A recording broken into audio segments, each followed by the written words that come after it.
Hello, hello. Welcome to the Witches Movie Coven. It is Wednesday night, Witches, and here we are back for more movie talk with your favorite hosts. And we're all here except for one. That's Patty Negri, and she should be here in just a few minutes. So I'm going to step in and just get us started until our lovely co host returns to give her opinions on Oscar movies. And that's our theme tonight. So before we do that and walk the red carpet, let's introduce ourselves. Let's start with the red carpet man himself, Richard Lale. That would be me. I was going to actually wear red carpet tonight, and then I decided it would be too warm, and I decided instead to wear sequins, which in hindsight, maybe I should have worn the red carpet. Anyway, I am Richard Lale. Richard Lale is one name, not two. If I were Richard, I'd be a thank you very much. A psychic medium used to be a psychic small, but now I have gained some weight. That being said, if you would like to sleep with me, you can go right over here somewhere to Mystery Control, right over there. You can sleep with my pillow. You used to be able to get in Patty's panties, but apparently there's some tariff thing. Anyway, but you can be a bro witch. You can get quotes. You can get Heather's I didn't mind it. You can get don't make me hex you. All of these fabulous things. Join our coven. You can dress like us. You can sleep with a pillow of me or me. Why not? All the same. Wow. Anyway. Thanks for all the likes, the comments. They do help us to continue to give great entertainment for you. We see you. We love you. Comment, everyone. Like and subscribe. Thank you, Richard Lale. I love the sequence, I have to say. That is fabulous. That is absolutely Dream fabulous. sequence. Dream sequence. Well, let's go over to Courtney Buckley, who's the next one in my square next door. That's me, Courtney Buckley, ghost bait on Scared and Alone, and I feel underdressed, guys, because you all look so fabulous, and I have all of one going out shirt. This is it. I put it on for you, but it's not as exciting as what you guys have on. So, but I am ready to, I'm sure, get into some arguments this evening, because I'm sure that we will have differing opinions, and yours will be wrong and mine will be right. So. As they always are. The stage has been set. Jason? I am Jason Mankey. That is, what, 2 words, not one? I don't know. I've written a bunch of books, written 10 books. This is one of them. It's by my desk right now. This is the Horned God of the Witches. Everybody likes to do 10. I am wearing a silk shirt tonight because it is our special Oscars show. Courtney Buckley has her strap-on gown with her shoulders showing. I think she looks amazing. Heather, of course, looks ready for the opera, always elegant. And, of course, Richard Lale, dressed to the nines every time we do this show, looking sharp. This is a special night, and I'm happy to share it all with my coven. It's so good to be with all of you. Absolutely. Don't butter me up, Jason. That's what it is. The off-the-shoulder gown? I mean, come on, Courtney. You look ready for the red carpet. Jason, I have sweatpants on, so... I'm not even wearing pants. I'm ready for the fight. Not the red carpet. I got my claws out. I'm ready to go. And Heather, who are you? Well, yes, I guess I should introduce myself. I am the author of Lights, Camera, Witchcraft. It is a definitive guide to witches in movies and television, American movies and television. I'm a journalist as well as a editor at Llewellyn Worldwide. I edited Dollcraft, which is Patty's book, as well as working on my own and a lot of other wonderful witchy authors, some of which we have here and we see in our our chat. 10 books, Jason? 10. I am not Jason. 10 times. I am not Jason's editor at Llewellyn, though, and Jason's editor is equally as fabulous, so I will just add that. So, but now at this point in our normal show, we go over to Richard Lale, who usually gives us a synopsis of the movie, but we're talking about a lot of movies. So do you have something for us? Maybe you'll start us off with one of the main movies that are up for Oscars tonight. Maybe you can start with yours and just kind of start us off a little bit. Well, sure, I'd be delighted. So the Oscars. Wow, the Oscars. Having lived in Los Angeles, California, I have never attended the Oscars ever once.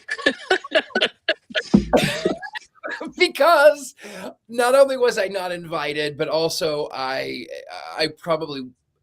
might have gone to the Oscars if I would have been invited. I was never invited. Yes, I've been in films. I will tell you, I was never. A film I was in was nominated for Best Picture. That was Tangerine. That was a few years ago, where I got to play a transvestite prostitute. Classy. That seems to be the constant thing that I get to play. That being said, we are talking about Oscar movies, specifically the ones this year, not the ones from times past. I'm going to be talking about Frankenstein. If you have not seen it, you definitely know about it, whether it be Young Frankenstein, whether it be whatever. You know the story of Frankenstein. Dr. Frank builds a creature. Brad and Janet see androids fighting. Anyway, that's sort of it. We've got a lot to cover with Frankenstein, though, because they've got a lot of Oscar nominations. I actually have them pulled up, and I will tell you what those are as soon as I go back over here to the Google machine and remember where I put that. Not that one. Plants. I've been looking for plants, not those kind of plants, but plants. I'll just quickly re-Google it because otherwise it would take forever. Frankenstein Oscar nominations. They are Best Motion Picture of the Year, Guillermo del Toro, J. Miles Dale, Scott Stuber. Best Supporting Actor, Jacob Elordi as the Creature. Best Cinematography, Dan Louston. Best Makeup and Hairstyling, Mike Hill, Jordan Samuel, Cleona Fury. Best Original Score, Alexandre Desplat. Best Sound, Greg Chapman, Nathan Robitaille, Nelson Ferreira, Christian T. Cook, Brad Zorin. Best Adapted Screenplay, and why did I click the button? I clicked the button.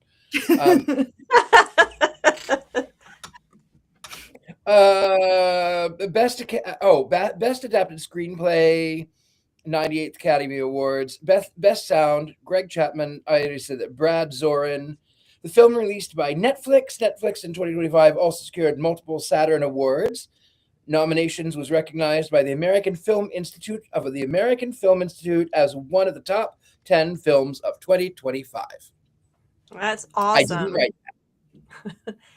So this special show, each one of us is going to present one of the movies, specifically witchy or witchy adjacent movies that are being awarded or nominated. So we're going to start with Frankenstein, and so maybe we want to do a ones up on ones down on Frankenstein every time we feature a movie, because that's what we're doing tonight. We're featuring the witchy movies because there's a lot of witchy movies that are being nominated. So let's just do a quick ones up on ones down on our first presentation, Frankenstein. I can't remember what we did. I think we were pretty much unanimous. Wait a minute, Jason. Oh, that's right. I didn't like Frankenstein. I thought it was way too long. It floundered on and on and on. I was bored. It was beautiful. It certainly was beautiful, but there was too much Frankenstein. Movies do not need to be that long. I am giving you a wands neutral. It's worth watching, but I can't imagine that I'll ever really watch it again. I love it. I love it. I love it. That's why I didn't have to do this, because we talked about it last week. Jason doesn't like Frankenstein. You know, the reason I like it is because every time I see Frankenstein, any version, all I can hear is Bela Lugosi complain about Boris Karloff, that cocksucker. Every time, any Frankenstein, that's the only thing I think about. So how could I not? Also, do you like my Oscar? I don't have anything else. Well, we're going to keep coming back to all these movies that are witchy and are getting awards. But before we do that, typically in the show, we're going to kind of stick to the thing. I'm going to do some 5 things. You have something to say before I move on to my 5 things, Jason? No. Oh, okay. I do. No. I'm gonna smack Jason in the face with my hairbrush because how dare you say something like that about Frankenstein? It was beautiful and it was sad and it broke my heart. It didn't tear my soul from my body like some other movies did that I'll talk about today, but it was beautiful and he just wanted to have a friend. He was just a little guy and he just wanted to have a friend, and I cried myself to sleep after watching it. And I've never cared about Frankenstein before. I needed a cup of coffee to wake back up. That is what I needed after watching the film. You know what you need is taste in movies. That's what you need. It's fine. Ooh. Well, it started early. This is sassy tonight. Holy crap. Man. I cried myself to sleep too, Courtney. I was 100%. I was an absolute wreck after Frankenstein. I was an absolute wreck. So I'm totally with you there. He just was Boris Karloff's the original. We don't need anything but the original with Boris Karloff. That's all we need. That's all that's necessary. The makeup for the original Boris Karloff was so intense that he actually would go home and sleep in it. And he was actually pulled over, heading home from Hollywood, pulled over by a cop who nearly died when he walked up to the window. And there was Boris Karloff with the flat head and the green skin, nearly died.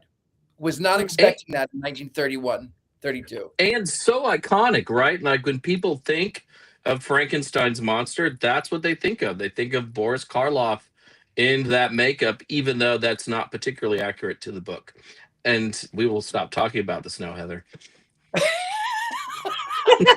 Well, we did a whole show on it. So if we want to talk about, if you guys want to see our actual opinions on all of the arguments and hexing, you can always go to the shows because we've reviewed all of these shows that we're going to be talking about where we get into them. Superman we didn't discuss. Well, and I wasn't there for Frankenstein, so that's why I had to just say my piece just now. So yeah, we're gonna save Superman for a little bit.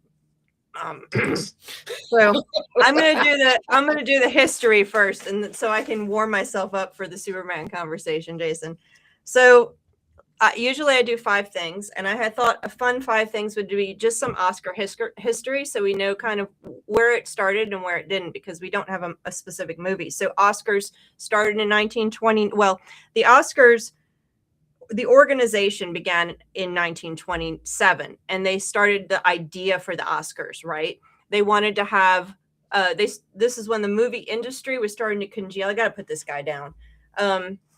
He was starting to congeal, and they started to make organizations. They started to try to figure out how to censor themselves before the government did. There was a lot of industry stuff going on to sort of bring everybody together after 30 years of a free-for-all in the industry as it built. So one of the things that formed then was the Academy of Arts and Sciences.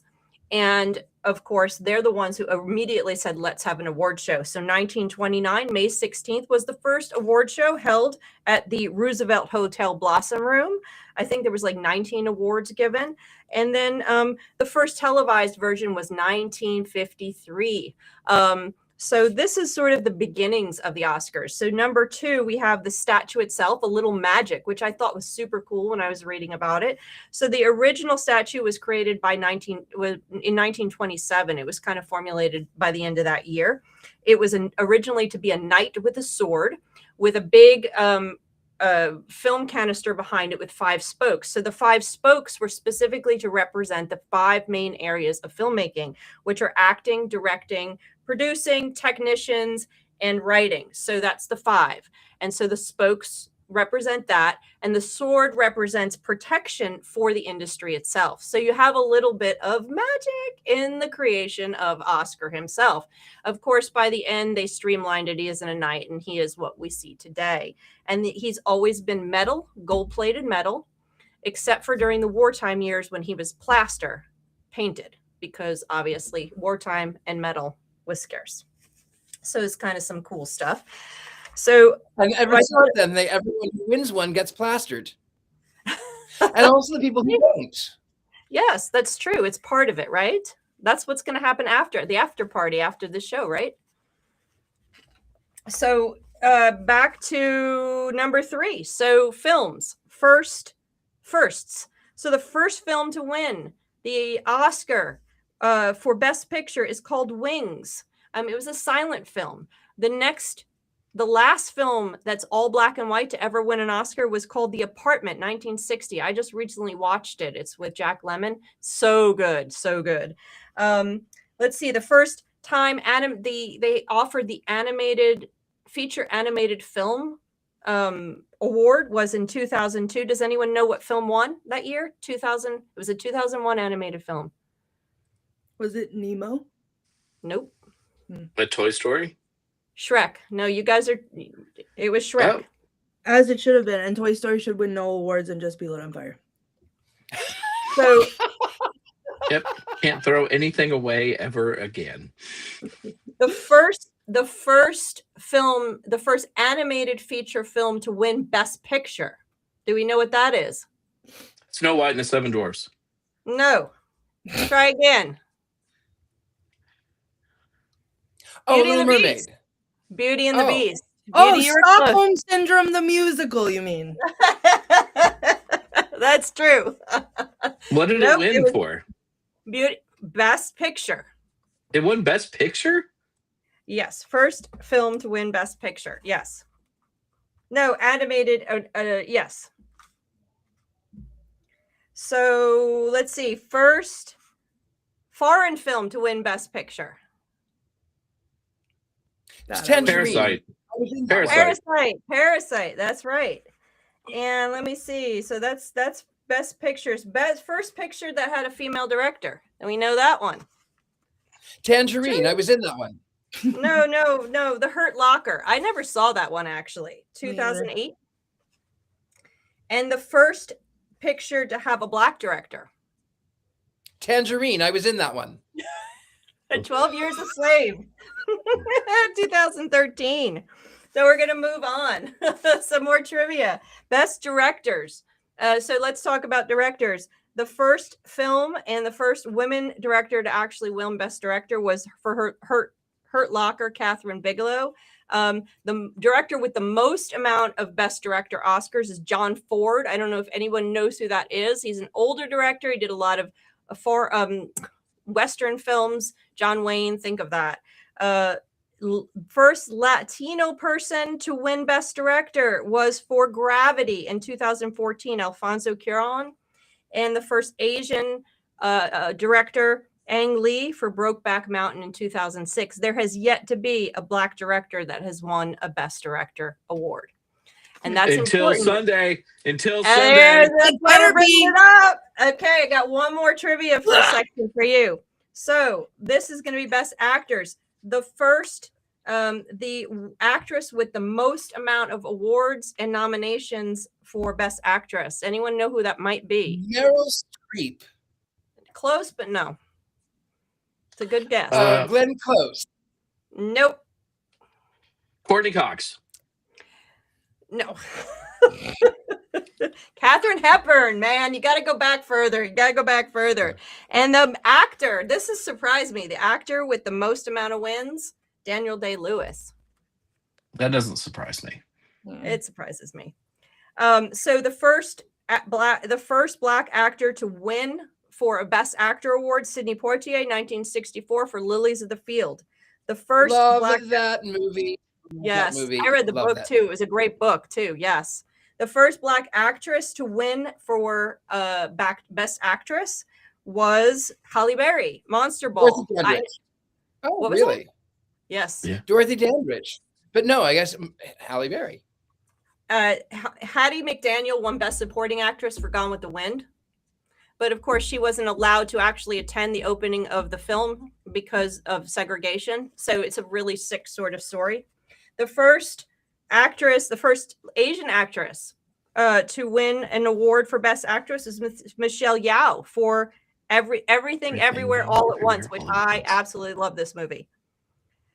And this is the weird one. So the Best Asian Actor to First Actor was in 1957. Yul Brynner is who they say, which is yes, Yul Brynner's fabulous, but I know, not really. Is he really? I mean, it's kind of like a weird thing. There's a little bit of strangeness with that. Can I give you a weird Yul Brynner fact? We'd love one. So our friend Gwen Raven, who has been on this show once, when he was a child, was in a production of Oliver on London's West End, where he was Oliver, and he starred with Yul Brynner. And I he said that remember. Yul Brynner used to take him drinking at age 8 after the show. So there you go. There's your weird Yul Brynner fact for the night.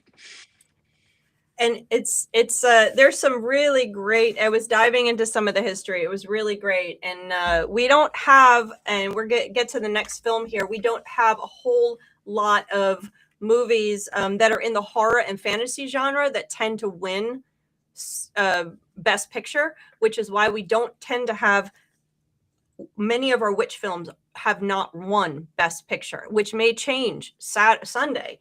The only one that is adjacent that has won Best, well, there's several of them that have gotten close, but the only one, and we haven't even reviewed it yet, and it's kind of adjacent, is Mary Poppins, that is actually about a magical person that has actually won Best Picture. I actually forgot I was in the story behind the story. What was the name of that film? It had Tom Hanks as Walt Disney. Oh yeah. Yes. I can't remember. The name of it now. Oh, Mary Poppins, Behind the Music. Yeah. Yes, but no, it was the one where it goes to the life of the author, and then she meets Disney, and Disney wants to turn it into a film, and he buys the rights, and then she's across the street, actually at the hotel where the first Oscars were. I haven't lived in LA for years, so I can't remember now. She was across the street. Doesn't matter. She was across the street from the Oscars, and she was crying in the bar. And I was so lucky to be in this film because I was limo driver number 3. That was my big role. Saving Mr. Banks. That's it. Yeah, there you go. That's it. Yep, I was in that one. You can kind of see me in the Oscar scene where was it the premiere scene? The premiere of Mary Poppins, I'm limo driver number 3 in that movie right there. I was surprised to find out about the author's raging cocaine addiction while I was watching that movie. And when she says spoonful of medicine, spoonful of sugar makes the medicine go down, she wasn't talking about sugar.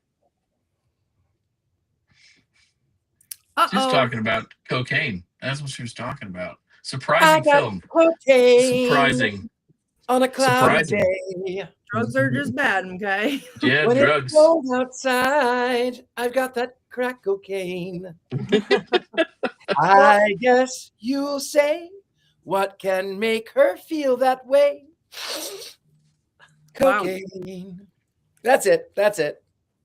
Well, maybe we should move on to one of our next witchy movies that's up for an award. Courtney, why don't you take that one away? Absolutely. So I'm going to start with the one that I cannot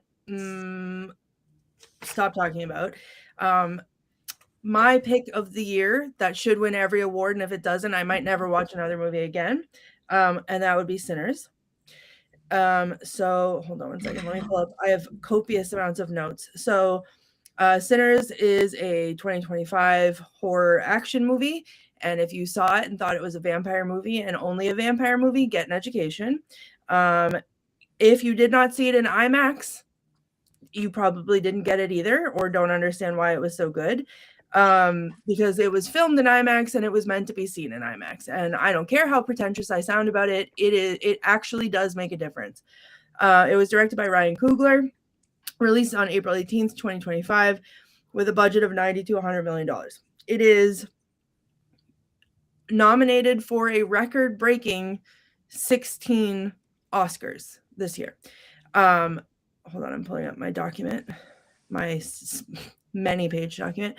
It is nominated for Best Picture, Best Director, Best Actor for Michael B. Jordan, Best Supporting Actor for Delroy Lindo, Best Supporting Actress, Wunmi Masaku, Best Original Screenplay, Best Casting, Best Film Editing, Best Cinematography, Best Production Design, Best Sound, Best Original Score, Best Original Song for I Lied to You, Best Visual Effects, Best Costume Design, and Best Makeup and Hairstyling.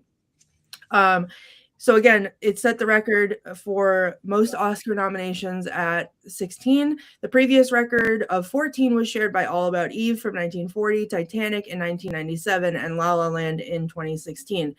I think that this movie deserves every award that it's nominated for, but it also deserves the title of most Oscar-nominated film. There's a couple of categories that I would like to stress why I feel certain ways about. If it does not win Best Picture, I will lose my ever-loving mind because it was an amazing film with a lot of layers, a lot of work went into it, a lot of great people were in it. Overall, I've seen several of the Best Picture nominees, and I don't think any of the other ones did a better, like, made me feel what I felt when I saw this at the movie theater. So that is a movie. It's a film. It's an experience. Best Director for Ryan Coogler, like, it was, I can't even get too far into it, but like he had a vision and he pulled it off. Best Actor for Michael B. Jordan. Before this movie was not a huge Michael B. Jordan fan. I couldn't have cared less about Michael B. Jordan. However, when I watch, hold on, Jason, when I watch this movie, I can close my eyes and know which twin is talking. And they're both played by him. So, and it's subtle. It is the way that they talk. It is, not just that they wear two different colors, but the way that they talk, the way that they move, all different little things. And he does that beautifully without it being like obnoxious, like he's trying too hard. So I appreciate that. All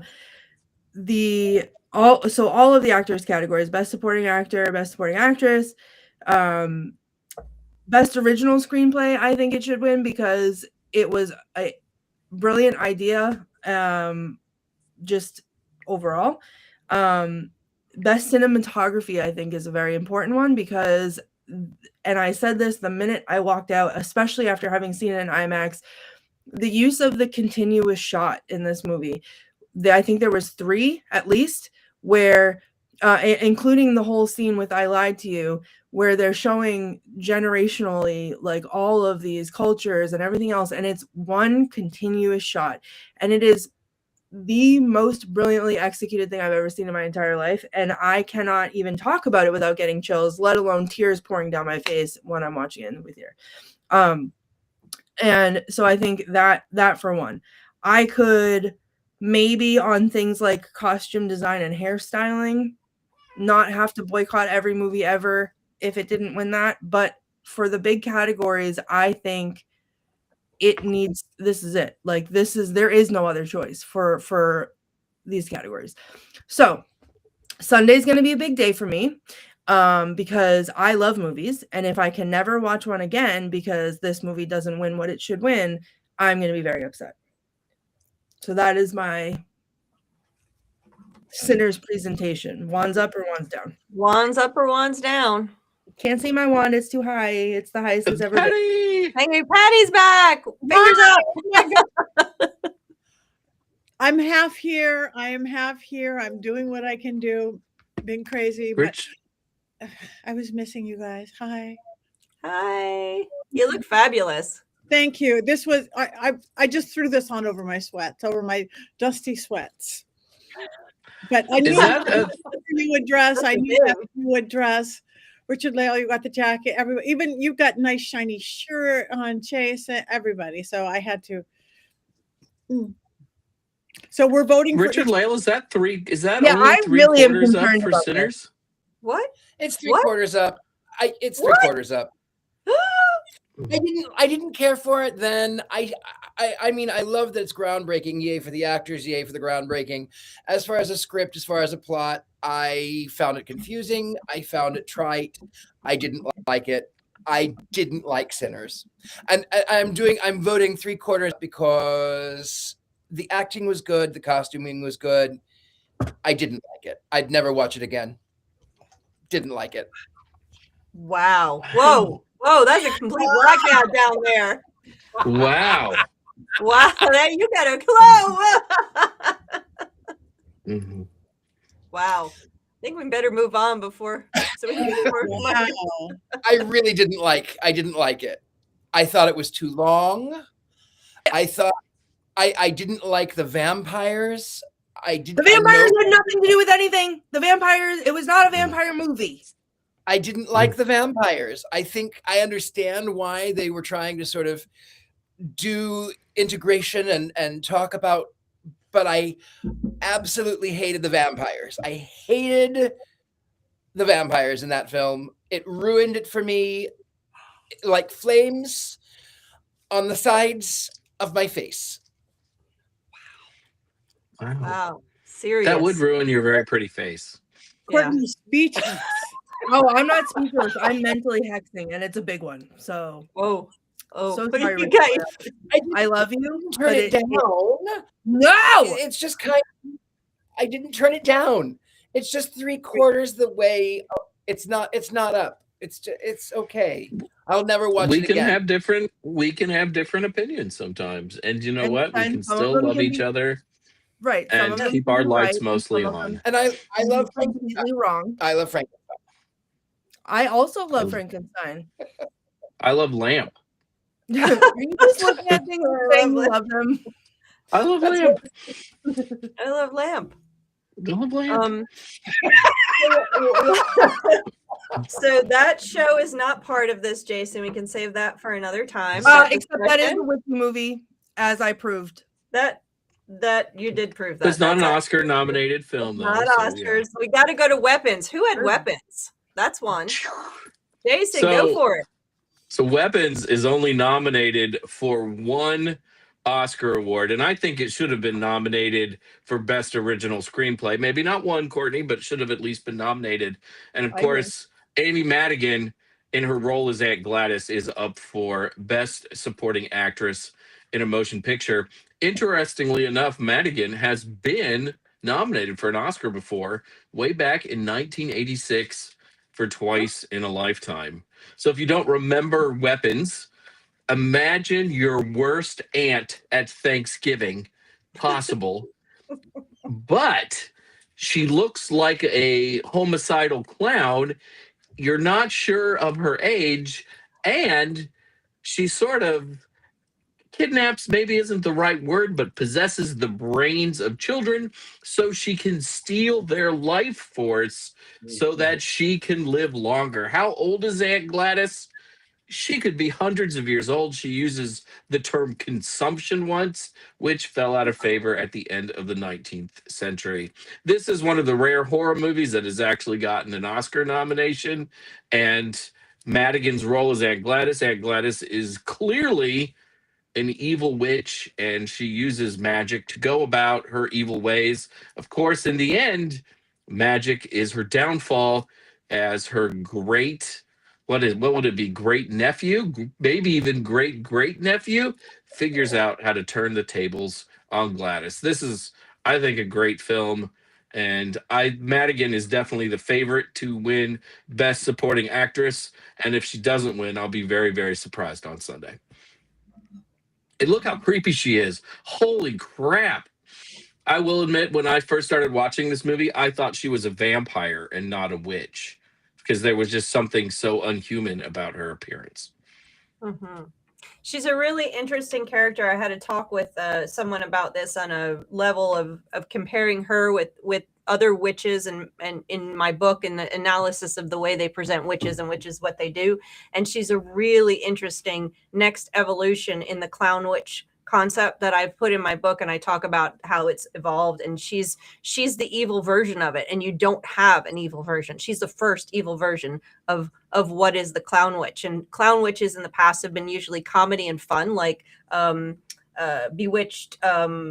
Endora is an example of it. So she would be, there's a lot of them. That's just the most obvious one. There's a lot of them over time, and she's the first time we have one in a horror film that's truly evil, turning that fear of clowns and the fear of witches and the fear of stealing kids and all that into one magical person. She's an interesting character for sure. I give this one a wands up. Anyone else?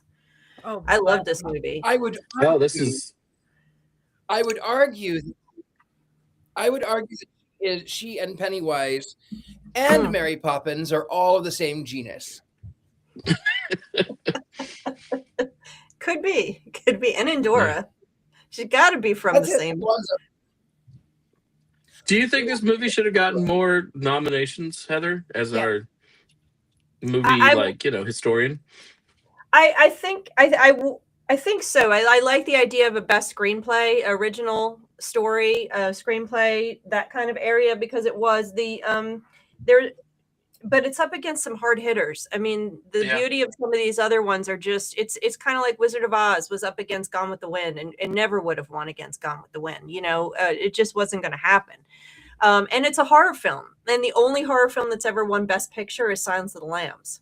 Yep. And that's not even the heart of horror. It's not the same type of horror. So it's got a couple things against it, but it definitely was a fantastic story and very, very current.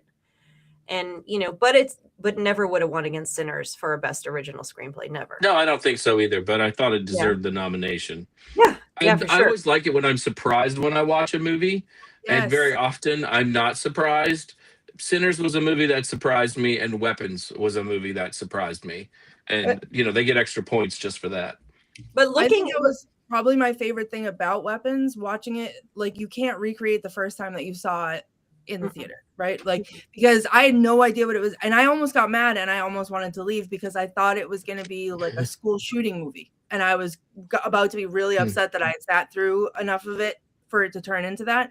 And when it turned witchy, and I don't think I've been that excited at a twist before. So I agree with you. I do think that it should have been nominated for more things, but not win them over Sinners. So, but I also, looking at the best adapted screenplays, or those are adapted. Okay, hang on. Best originals. Yeah, there's some heavy hitters. I mean, Blue Moon was oh my goodness. If you guys haven't seen Blue Moon, watching that one is breathtaking. The acting is amazing, but it's not going to win. Some of these other ones, it's up against heavy hitters, but it definitely was excellent. For a horror film, very, very tight. Like Hereditary felt the same way. It was a really tight, really good horror film. Solid. Yeah. And much better than Hereditary. Oh, I don't know about that. How dare I love Hereditary. Go away, Jason. Turn your own light off. You know my feelings about Hereditary. I have had enough of this. Well, Patty hasn't said much here. I know you have a movie to present, so why don't you present your movie, Patty? Okay, I certainly will. Hi, you guys. Thanks for covering for me. I'm in the middle of this insane project, the most insane thing I've ever done in my life. I should never have started it, but it's going to be really good when it's done. But yes, my movie is K-pop Demon Hunters, which is perfect for me because I'm not an animation person. I'm not the K-pop person. But it has been nominated for 2 awards, both Best Animated Feature and Best Original Song, Golden. Golden is certainly popular. It's gone TikTok popular, Instagram popular. Everybody does Golden along the way. It released on Netflix in June, and it's about a girl group called Huntrix who secretly fight demons while competing with the rival boy band who are demons. So literally it's already got a Golden Globe for Best Animated Motion Picture, a Golden Globe for Best Original, right? It's won them already. Oh, yeah, it's won them Critics' Choice Award for Best Animated Feature. So it's doing good. Grammy Award for Best Song, 10 Annie Awards in the animation industry. So it's doing really well. It's over 100 things so far. I like how they use music as magic, both music as magic for the positive and music for magic as the negative. Kind of like only in Hollywood do we get, animated pop stars fighting supernatural evil and competing for best song. That's just kind of cracks me up about it. It is a super catchy song. Yes, I love the song. When I first saw it, again, not being an animation person, I liked the film. I thought it was good. It held me. But until I saw the real, and I like the music, I like the song, blah, blah, blah. But until I saw like a clip or a different show with the real singers singing Golden and the songs from it, which there's a million of, that's when it hit me. I guess that's my non-animation person. That's when I saw the passion, real humans putting into that music, into those songs. And there's so many cuts and fish. That's when I really got the music and fell in love with the music versus just, oh, that's catchy. Oh, that's catchy. I just totally fell in love with it. So I like the magical symbolism it in, and again, the girls win, good wins, bad demons go away. And they are pop stars. That's what it is. They made Barbie look fat and short though. The animation. It's anime. Wow. Yeah, the long legs. It's like, that just worries me, even though I am the ultimate Barbie girl for kids image wise and stuff. But I know it's animation, it's K-pop Demon Hunter is good. So I'm going to go wands up on it. Especially Yeah, I think most of us enjoyed that when it came out. Courtney, maybe not. So here's the thing is I have refused to watch it because I work in a special ed classroom in an elementary school. So all I hear all day long is all the songs over and over again and commentary about all of the different characters. So I pride myself on being able to say, I don't know what you're talking about. The songs are so catchy. Like I love the songs without having seen the movie, but don't tell them that because then they'll sense my weakness. I don't think I can vote for it yet because I haven't seen it. Okay. Richard Lale? Fair. I hated everything about it. I hated every second of it. I hated every kitschy, catchy tune. I cannot tell you how much I hated this movie. I felt that I had unleashed the demons by watching this film. I hated it with every fiber of my being. I cannot tell you how much I hated K-pop Demon Hunters. Richard Lale is up to receiving now 2 death stares, one from me and one from Black Phillip himself. Wow. This is rough, guys. This is a rough night for Richard Lale. You may not make it. Watch out for a drone attack. Now there's intel out that California's going to hit by drones. I think they're all going to New Orleans.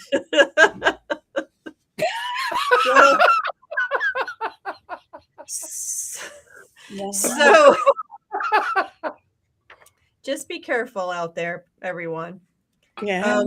So other movies that we have reviewed that have actually won Best Song, which is what this is mainly going to probably has the best chance of getting. It's a great song. I love K-pop Demon Hunters. I love the songs.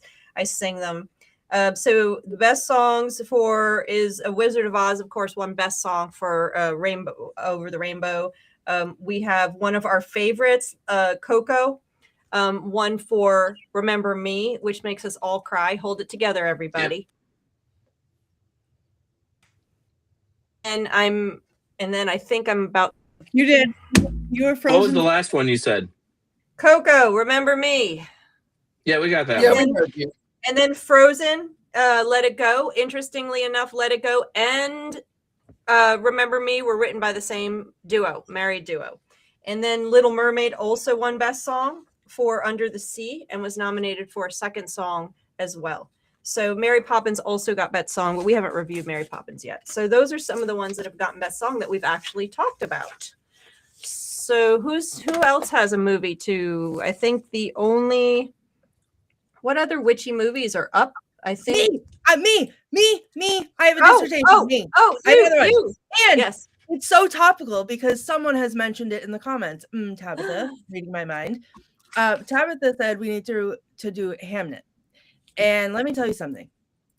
I misunderstood what we were doing tonight for this show. So what I, in my brain, intended to do, and I made like a 26-slide Google presentation, was I was going to go through and watch as many Oscar-nominated films as I could so that I could decide in each category who was going to win, even though I already knew.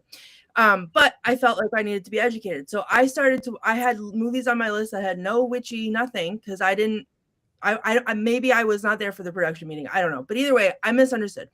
So of all the movies that were on my list that I had not seen, I was like, Hamnet is the one that I wanted to see in the movie theater. So I'm going to start with Hamnet. And when I tell you, I started with Hamnet and I did not watch a single other movie because I have not been the same since. Okay. I have notes here that I will read to you because, hold on. I have to edit them because I give things away. So for those of us who have not seen it yet, I will not reveal too much. But I said, I just finished Hamnet, and all I can say is praise Satan I didn't see this in the theater. I had to take a break halfway through so I could make a poor attempt to stop crying, and I ended up hyperventilating. And Rob, producer Rob, I don't know if you have the picture, but I sent it to the group chat, what I looked like halfway through Hamnet. This movie feels like it tore my soul from my body and was not at all what I expected it to be. I had no idea it was going to be witchy. I had no idea what it was going to be.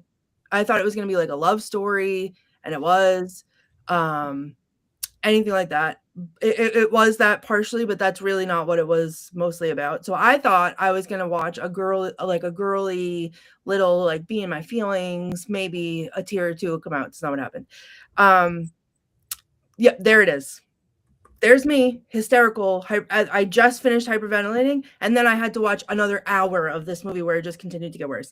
And by worse, I mean amazing, but I will never watch it again. To start, I didn't expect it to be witchy, and it was. There was a lot of callbacks that were really cool that I appreciated.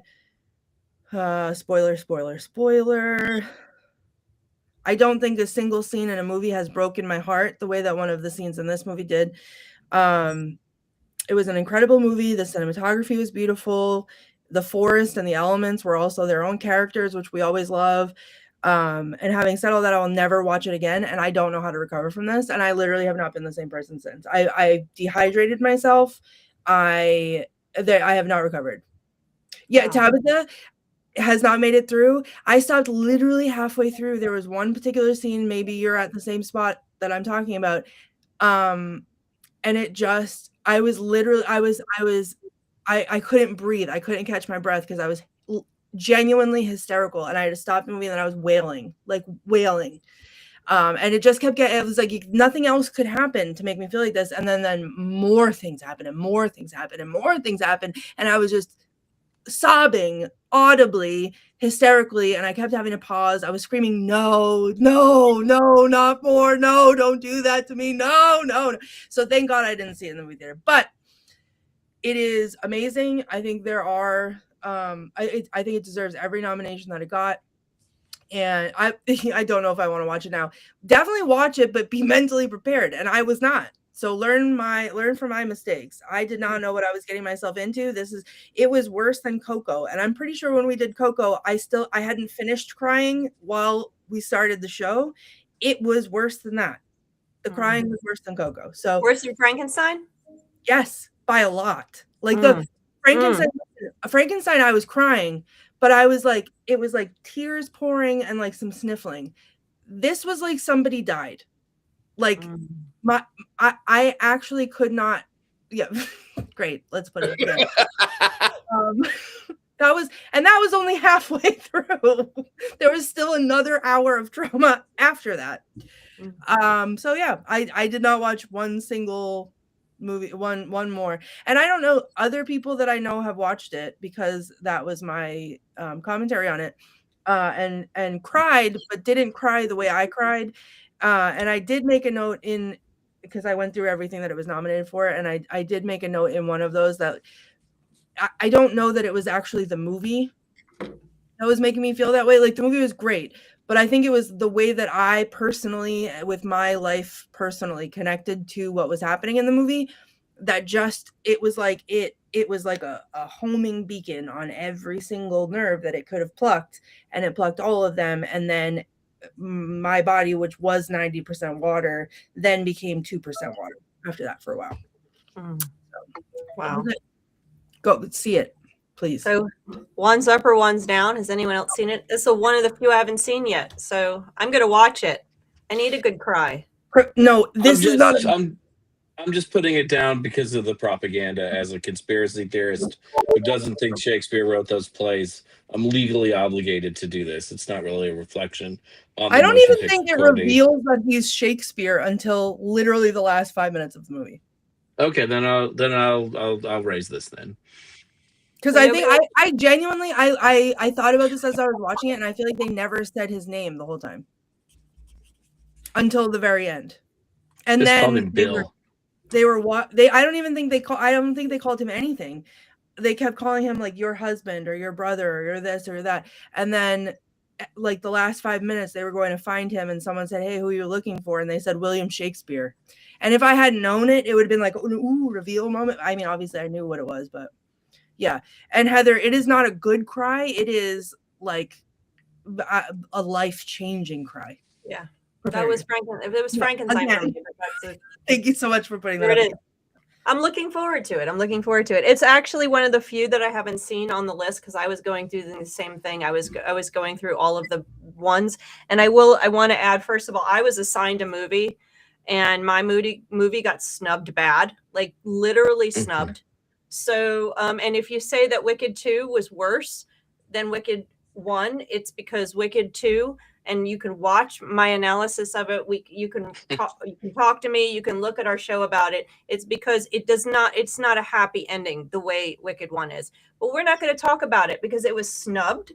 But I'm okay with that. You know why? Because it got awards the first time around. And so that's fine. We need to make room for everybody's voice in this society. So that's fine. But I would like to bring up one other movie that's up, One Battle After Another. It's not, I didn't like it. Well, I did, but wait. It's not a witch movie technically, but they do call the main character a witch. And in just one moment where they call, and it's been a while, I haven't seen it for a month, so I can't remember everybody's name, but they call the main character, the female who did the mother who goes away. The political guys call her a witch. And why do they call her a witch? Because she didn't do what they wanted. The powerful political guys, the white guys, the ones in the little cabal, just the one guy wanted him or the woman for his own. And when she walked away and when she went away and she left and she ignored him and she gets called a witch. So the term is used there in the very classic sense once in the film. So I just thought I'd bring that up. It is a difficult movie. I cried during most of the ones I've seen. Train Dreams made me cry. It was beautiful movie. This one did. I cried at everyone. But this one is a rough movie to watch. But it wasn't but I don't think this is an Oscar winner movie. It's interesting. It's fun. It's well acted. It's not going to win the Oscar. It's a fine movie. I do not understand why people think it's so great. I thought, again, it was too long.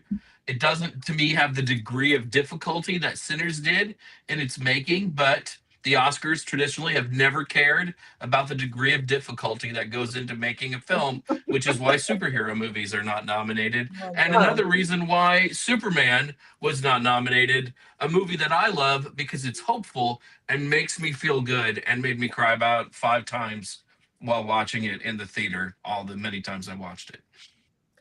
I have another nominated film that was surprising and not witchy at all. F1. Yes. I don't care I don't care about F1 racing. It doesn't interest me, maybe a little bit when they crash, but like overall, it is not a topic that I am interested in at all. And Nathan and I went to see it in the theater because there was nothing else and we were bored and it was like $5 Tuesday. So we thought, let's try it. And we both walked out being like, I love that movie. It was so good. It was fun. It was good. It was fun. And Begonia was garbage and I didn't like any of it at all. So I don't know how that's nominated for anything, but we're close to running out of time here. But I do want to add on F1. I live with a rabid race car fan and who we saw this one and we saw the Ford v Ferrari back when, am I gone? No. No, you're there. I Okay. Ford v Jason's Ferrari. gone. Oh, Jason is gone too. So okay, so I thought I froze again. But we saw Ford v Ferrari and we compared this, and he came out of this one going, "This one feels real." They did a great job with F1. I really enjoyed it too. But it's not. It's a great fun movie to watch. But like, what is it called? One battle after another. They're not complex. And I just want to also add that I don't know any Superman. I don't know what Jason's talking about. So forget that movie. That was terrible. Did you not see it? Did you? I did see it. I did see His it. voice from beyond the grave. What is this? Jason is haunting the Witches Movie Coven. That's when people badmouth Superman. I am there. I am there. Where? Where are you? There he there he is. is. Jason and You his know That's I what don't you like get. Superman. Oh, bye. He's gone again. See, you know what? That's not okay. Like I can have an opinion without Jason like storming off. Oh, he's back. I am human, just like you. The immigrant part, which Superman, of course, is an immigrant. He's been othered by people like Lex Luthor, and there's so much hope and love in the Superman movie, and I think it's great. It certainly doesn't deserve to win Best Picture, but in this time when something can make you feel good, when something can make you feel good about other people, it's really needed, and that's what Superman was for me. Amazing film. Amazing film. I haven't seen it, but I want to go back to F1 for just a second. I am so glad everyone said Formula One because I was thinking F1. Who are we effing? I don't effing one know. I don't know who is being effed. I really don't know. I am so glad. There's a lot of people Well, to F right now. That's for sure. Richard Well, Lale, both myself and Black Phillip gave you death stares, so I think it might be you. I might be the one getting effed. Not in the fun way. I haven't seen Superman yet, and I haven't seen most of these yet. Heck, I've hardly taken a bath. But I'm with you, Jason, on happy movies. I'm looking at it, I was like, I don't want to tear my heart out and cry at every one of these movies. I don't want to watch wolves be destroyed and cry. Life is scary right now. I want some happy movies. So I'm gonna watch Superman. And F1 if that's a happy movie. Well, You know what? Real quick, though, contrary to that, Patty, like I agree with you. Yes, and Jason, we all need a feel-good movie, but sometimes to me it feels like when the world is so F1'd, right? Like that we cannot even comprehend what's going on around us, and you couldn't possibly feel everything that you need to feel for everything that's going on. Sometimes watching a movie that gives you a reason to bawl your eyes out and then you can be done is enough to like let some of that out for a reason and then not fall apart completely and go into a deep hole of depression and never come out. So great. I think they both have a place in this time. They both have a place. Crying is cathartic. Cleansing. And on that note, we could talk about these movies for another hour, I'm sure, because there's so much to talk about, but we are running out of time. So does anybody have anything they want to talk about that's coming up? Courtney? I'm filming this weekend. I am filming with the XL Network a game show called Truth or Scare, where I have to compete against Christy Parrish, who knows everything, and I'm terrified, in history of the location that we're filming at, among other things, trivia questions. And the loser gets locked into a dark room with a box of random stuff and has to figure out how to ghost hunt with it by themselves. So I'm pretty sure that's going to be me. What? You're perfect. You're experienced, scared and alone. I'm going to be scared and alone and with weird things. And like, I don't know. So that's how I'm doing that. So you can see their pilot episodes are on YouTube. So you can check out what I will be up against. And then they're releasing a whole season once they film the whole season. So cool. Let us know for sure. Excellent. Will do. Okay. Who else? We've got PaganaCon coming up, and just our niece. Our Welcome, niece. Bernice. Oh, Ripley's gone. That was Ripley is the newest member of our coven, a little baby. She's so beautiful. Who else has something going on? Because we've got to. No, we got it. We'll talk about it. Wrap it up. We've got PaganaCon coming up in a few weeks. What do we have next week? PaganaCon is next week. Next week, PaganaCon starts next Friday in Minneapolis. But what movie is next week? I wrote it down. It's hang on, everyone, talk amongst yourselves. I wrote it down, and now Nightmare Alley. Nightmare Alley. Nightmare Alley. Thank you. Nightmare Alley, not the old one from 47, the remake from more recently, I think 2021. So that's our movie for next week. And I think that's a Del Toro film too, isn't it? Yep, it is. It is. It should be fun. Seems like I will be feeling healthy and be without a cough next week. So because it's not from 1967. All right. Well, so thank go you, ahead, Patty. Thank you for covering for me, Heather, for me being late. Thank you, everybody, for tuning in. You guys like us, follow us, all the stuff that Richard Lale probably beautifully said in the beginning. We are late, but we have one more thing to do. Now do your Oscar-worthy cackle. 1, 2, 3.